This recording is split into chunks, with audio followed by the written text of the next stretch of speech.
In May 2023, Target publicly changed a seasonal merchandising plan that it had treated as routine for years. Within weeks, the attention around that change outgrew the business logic behind it, and the company entered a period where brand meaning became a variable it could no longer control.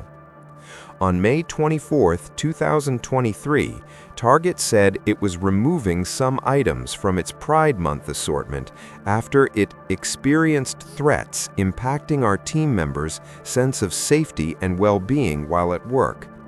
The modification was presented as operational necessity, but the market treated it like a signal that something had broken. In the days that followed, Target's stock slid through a 9-day losing streak and hit a 3-year low. The repeatable line wasn't an executive quote. It was the simple consumer instruction spreading fastest: boycott Target. This is the story of how. Before that week, Target's brand had been a stable piece of American retail infrastructure, built on a predictable bargain: slightly higher prices than the cheapest competitor, paid back through design, convenience, and a store experience that felt curated. That positioning created a loyal core of shoppers who did not just buy products, but bought the idea that Target filtered the chaos of mass retail into something easy. The business model was not mysterious. It sold household essentials, apparel, and discretionary items at national scale, and it used its footprint to keep demand dependable through convenience and repeat trips. Its scale was measurable: nearly 2,000 stores and more than 400,000 team members.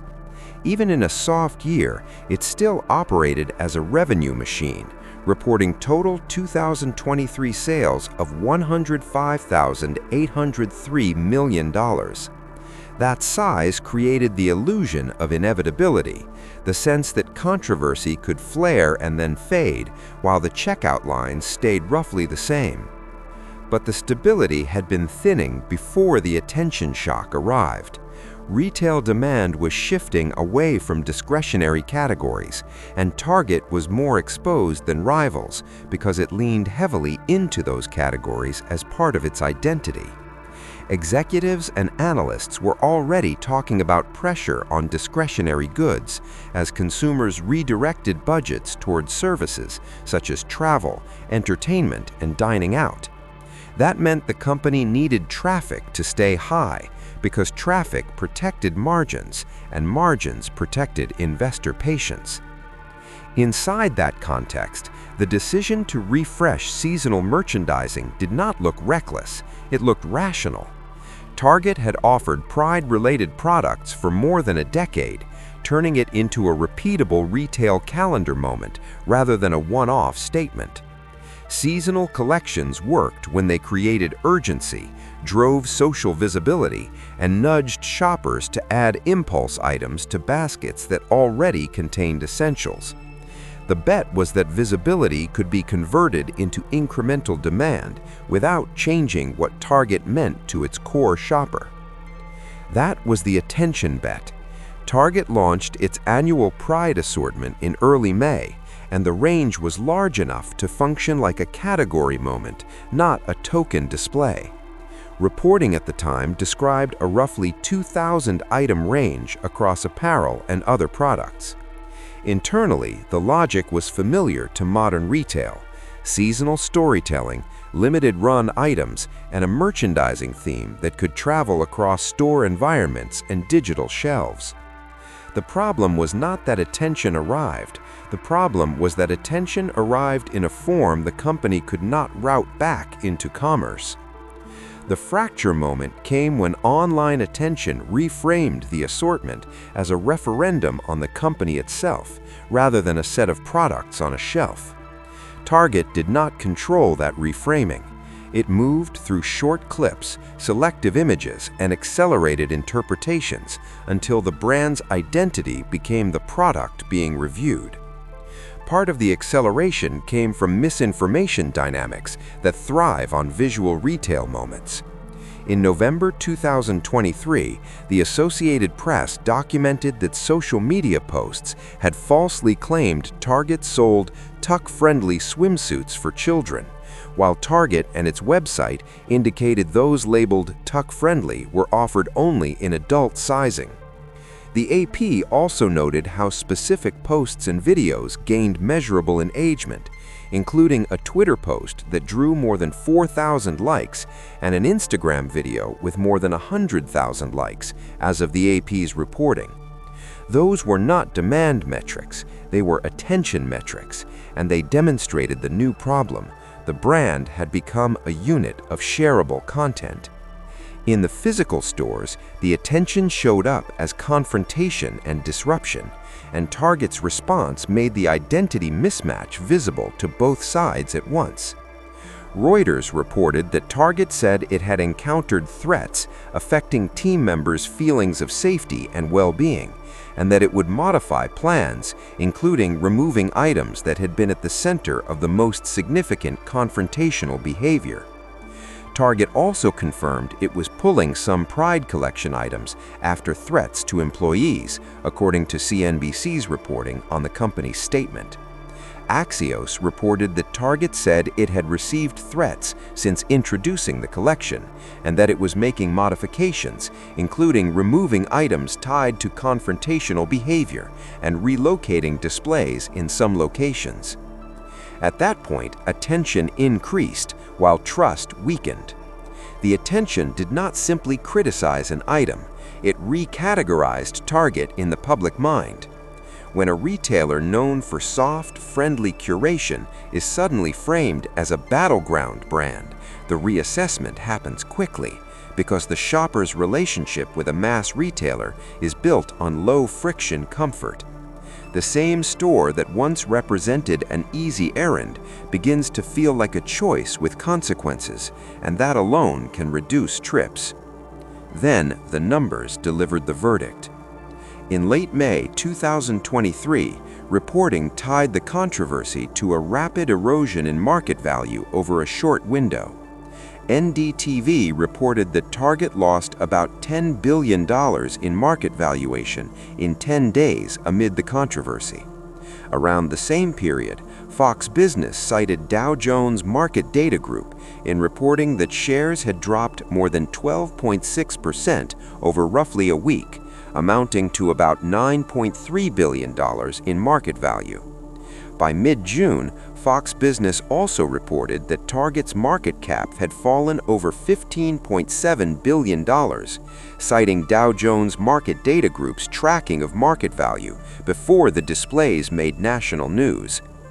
Those were market signals, not cash register totals, but demand indicators followed later in the year, and they were more damaging because they suggested lost trips, not just lost headlines.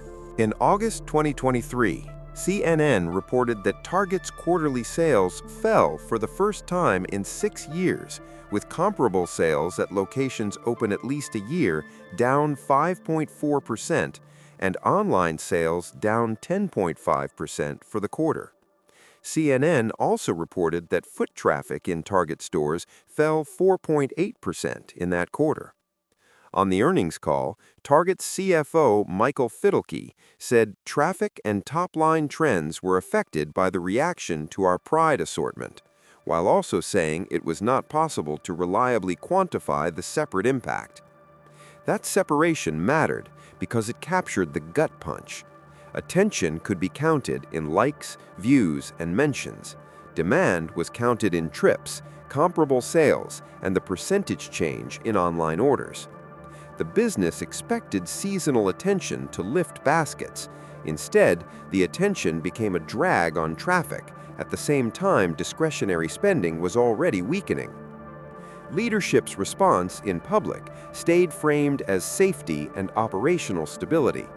Reuters and NPR reported Target's explanation centered on threats and confrontations affecting team member safety and well-being. Quietly, the company's actions signaled retreat and recalibration because it changed not only what it sold, but how it presented it. BBC reported that Target moved Pride merchandise to the back of stores in some states and removed some items after threats and confrontations. The change communicated uncertainty, and uncertainty is expensive in retail because it forces shoppers to interpret the company's intent rather than simply shop. The aftermath extended into the next cycle. In May 2024, ABC News reported that Target said it would sell its Pride Month collection in select stores and on Target.com after suffering backlash and a boycott during the 2023 season. ABC News also quoted Target's 2023 statement about making adjustments due to threats affecting team members' safety and well-being. CNN reported that Target's Chief Growth Officer, Christina Hennington, said the response served as a cue to pause, adapt, and learn, and that Target planned to adjust timing, store placement, and the assortment of brands for the next year. In the market, the episode left Target in a more fragile state than the raw numbers alone suggested. A retailer can survive a controversy. It is harder to restore the old assumption that the retailer is neutral territory, because neutrality is not a statement a company makes, it is a feeling customers grant. What went wrong came down to 3 commercial mistakes. The first mistake was a misread of the customer relationship. Target's model depended on repeat trips from shoppers who wanted convenience and a predictable emotional experience. When attention reframed the brand into a contested symbol, the company underestimated how quickly a portion of that base would reduce trips simply to avoid friction. The relationship was not built on agreement, it was built on comfort, and comfort collapsed under spotlight pressure. The second mistake was a mismatch between product meaning and category utility. Seasonal merchandise succeeds when it feels like optional delight layered on top of essentials. In this case, the assortment stopped behaving like products and started behaving like identity markers, which meant customers evaluated it with the seriousness usually reserved for values, not for retail. When products become symbols, even small misinterpretations can outweigh the actual utility of what is being sold. The third mistake was execution timing that created a credibility gap. Target's rapid shift from prominent rollout to modifications and removals made the company look reactive in 2 directions at once. The public justification centered on safety, but the visible outcome was a retreat, and that sequence trained observers to believe that future positions were negotiable under pressure. In retail, a bridge does not have to burn to become unusable. It only has to look unstable. The grounded truth was simple. Attention didn't equal demand. Relevance couldn't be announced because it only worked when the shopper experienced it as natural and low friction. Someone still had to buy the product.